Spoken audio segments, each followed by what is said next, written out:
Hai korang, hari ni kita nak buat kek suji.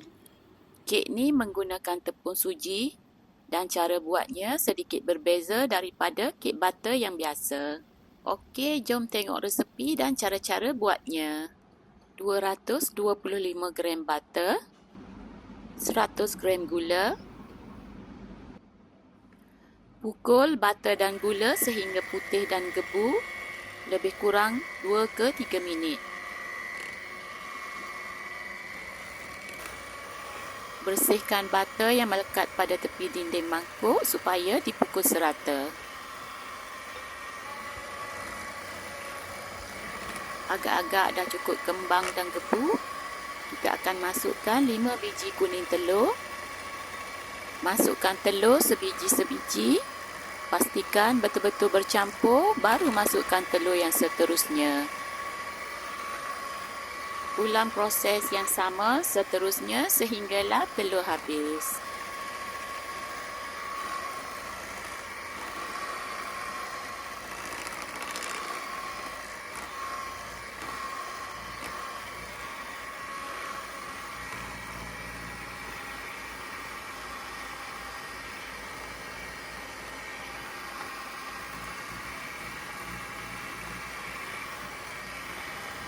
Dah habis telur, seterusnya kita akan masukkan pula 45 ml jus oren. Tapi di sini saya gunakan sangkuit, 1 sudu besar esen vanila, pukul sebati,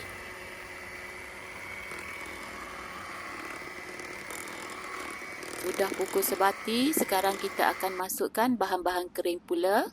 130 gram badam hancur, 130 gram tepung semolina, 25 gram tepung gandum, kemudian kacau sebati.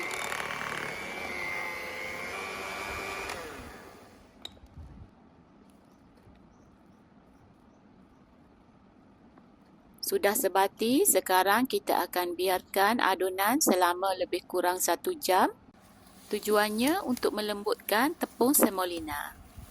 Tutup bekas dan ketepikan dahulu.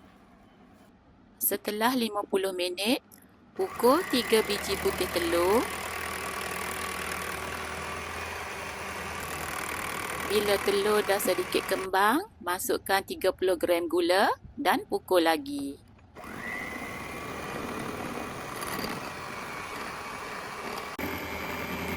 Pukul sehingga kembang dan jadi seperti meringue begini, kental dan berjejak.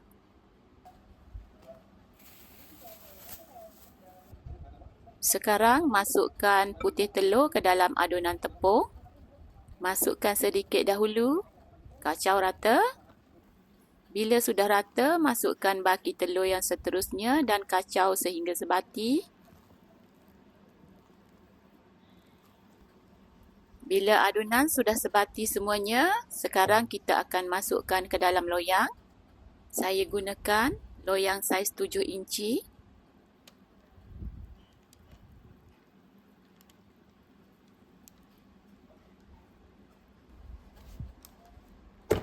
Hentakkan loyang 2-3 kali supaya padat.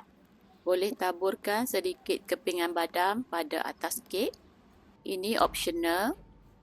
Kemudian bakar pada suhu 160 darjah selama 45 minit ataupun sehingga masak. Nah, sekarang kek kita sudah pun masak. Sejukkan dan keluarkan daripada loyang.